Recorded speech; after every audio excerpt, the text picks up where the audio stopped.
let's talk about the G4 issue here. Now, the question is, do you think Frosk caused the downfall of G4? Now, me personally, I think it's a yes and no. Honestly, would say that I think Frost contributed to at least 50% of it, the failing of G4. Adam Sessler would probably be about 25%, and 25% is a combo of bad timing and poor programming. Now, thinking about the history of G4, it originally began as Tech TV. On Tech TV, you had some tech help shows and shows talking about new and upcoming technologies. And then Tech TV combined with G4 and began life as Tech TV/G4. It wasn't long before the original Tech TV programming began to be phased out to be replaced by G4 shows, and soon G4 shows are all that were left. Now, even then, they still appealed to the geeky brand. They did do specials about Comic-Con. They had anime shows. They talked about movies and other things. Now, this would hold the geeky among us for a while. And then slowly, like programs like that were replaced with day-long blocks of shows like Cops, Cheaters, and Ninja Warrior. And then I think the only shows they had left were Attack of the Show and X-Play. Now, a year or so ago, G4 returned. They brought in new hosts and returning hosts like Adam Sessler and Kevin Pereira. Now, I was excited about this, and I did watch whenever I had a chance to. And the focus of much of the return was esports.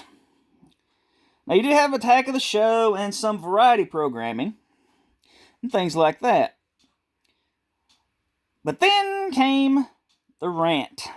Now, you all know the rant from Frosk and the subject of that rant, and so we'll just leave that there. But at the end of the rant, she did say the words that no person trying to bring in an audience should say. If you don't like it, don't watch. So they more or less followed her requests. I did myself, but for me personally, I felt she belittled the women who came before her, put down their contributions, attributed them to one-trick ponies. Olivia Munn, Morgan Webb, and didn't even mention Allison Hayslip. So the people who were actually watching seemed to begin to abandon G4 in droves. The people who ran G4 stood behind Frosk even as the audience continued to leave. G4 tried rebranding using their X-Play channel to place their content, but the audience continued to trickle away. Soon, even people in charge who backed Frosk left G4 behind to greener pastures. G4 finally hit a wall and made an attempt to salvage the channel. They privated Frosk's original rant video and deleted the tweet backing her up. Now, another contributing factor to fans abandoning ship, I believe, was Adam Sessler. He among the 25% of the reason. He venomously wished horrible things happened to his own family members just because they voted differently than him. This led to viewers who may have voted differently than him to also stop watching, not wanting to support someone who actively despised them. The last factor I believe led to the end of G4, probably the last 25% or so, was the fact that sites like YouTube became more G4 than new G4. A simple search leads you to people reviewing games, talking about advances in technology, reviewing movies, comics, and so forth.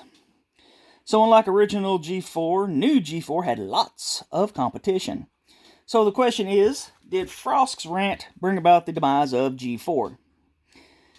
To me, the answer is, of course, as I said, no and yes.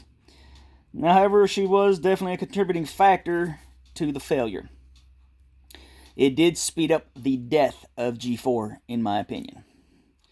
Would it have ended anyway? Probably eventually. But without the rant, it might have lasted a few years. With her rant basically calling the male viewers of their shows basically a bunch of deviants, that kind of ruined the whole situation. And like I said, they had actual competition that did it better than they did. And the seemingly single-minded focus on esports also hurt their comeback, in my opinion. If anybody ever tries to bring G4 back, the focus should be on entertainment, not politics. Focus on making fans happy, not quote-unquote putting them in their place. And variety. New technology, comics, movies, games cover the full spectrum of the geek world.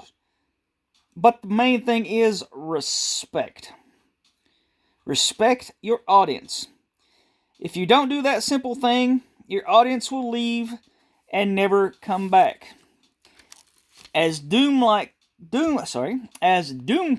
likes to say, without respect, we reject. And in my opinion, the fans were not respected, so the fans rejected. Thanks to anyone who watched this video. Please like, subscribe, and share. Have a great day. See you later.